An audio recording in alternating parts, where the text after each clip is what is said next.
എൻ്റെ വണ്ടിയുടെ 90% മിസ്സിങ് മാറി. എൻ്റെ വണ്ടിയുടെ കംപ്ലൈന്റ് എന്താണെന്ന് വെച്ചാൽ ഇവിടുന്ന് ഹെഡിൽ നിന്ന് ഒരു പ്ലഗ് പോകുന്നുണ്ടല്ലോ, ഈ പ്ലഗ് ഒഴിഞ്ഞിരിക്കുമായിരുന്നു ഇവിടെ. അപ്പോൾ ഈ പ്ലഗ് ഇച്ചിരി ബാക്കിലോട്ട് ഇരിക്കുന്ന സമയത്ത് വണ്ടിക്ക് മിസ്സിങ് കാണിക്കുന്നുണ്ട്. പക്ഷേ ഇത് കുറച്ച് ഉള്ളിലോട്ട് കയറ്റി വെക്കുമ്പോൾ വണ്ടി മിസ്സിങ് മാറുന്നുണ്ട്. പിന്നെ അതേപോലെ വണ്ടി ഷോറൂമിൽ കൊടുത്തിട്ടുണ്ടായിരുന്നു. അപ്പം അവരെനിക്ക് കാർബറേറ്ററൊക്കെ നീഡിലൊക്കെ അഡ്ജസ്റ്റ് ചെയ്ത് തന്നു. നോർമലി ഷോറൂമിൽ ഒരുപാട് കംപ്ലൈൻറ്റ് ഇങ്ങനെ ചെല്ലുന്നുണ്ട്. അപ്പം ജസ്റ്റ് ഇങ്ങനെ ചെയ്താൽ വിടാറെന്ന് പറഞ്ഞത്. അപ്പോൾ ഇതെല്ലാം വെച്ച് വണ്ടിയുടെ 90% മിസ്സിങ്ങും മാറി, എല്ലാം ഓക്കെ ആയിട്ട് വണ്ടി ഇറക്കി. പക്ഷേ പിറ്റേ ദിവസമായപ്പം വീണ്ടും പഴയ അവസ്ഥ തന്നെ. അപ്പം അതല്ല പ്രശ്നം, വേറെ എന്തോ ആണ് വീണ്ടും പ്രശ്നം.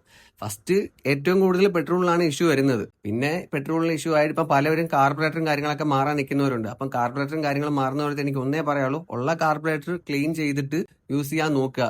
യൂസ് ചെയ്താലും കാർബറേറ്റർ ഇപ്പോൾ ആഴ്ച ബേസ് ക്ലീൻ ചെയ്യേണ്ട അവസ്ഥയാണ് വരുന്നത്.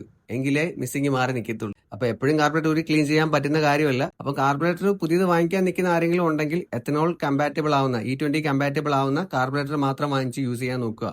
അതേ ഇതിനൊരു പരിഹാരമായിട്ടുള്ളൂ. അല്ലെങ്കിൽ എന്ന് വെച്ചാൽ നിങ്ങളുടെ അടുത്ത് എവിടെയെങ്കിലും XP100 പെട്രോൾ കിട്ടുന്ന പമ്പ് ഉണ്ടെങ്കിൽ അവിടുന്ന് പെട്രോൾ അടിക്കുക. പെട്രോൾ അടിച്ചിട്ട് വണ്ടി നോക്കുക. അപ്പം വണ്ടിക്ക് അതെന്തായാലും എത്തനോൾ ചേരാത്ത പെട്രോൾ ആണല്ലോ, അപ്പൊ അത് യൂസ് ചെയ്ത് നോക്കുക.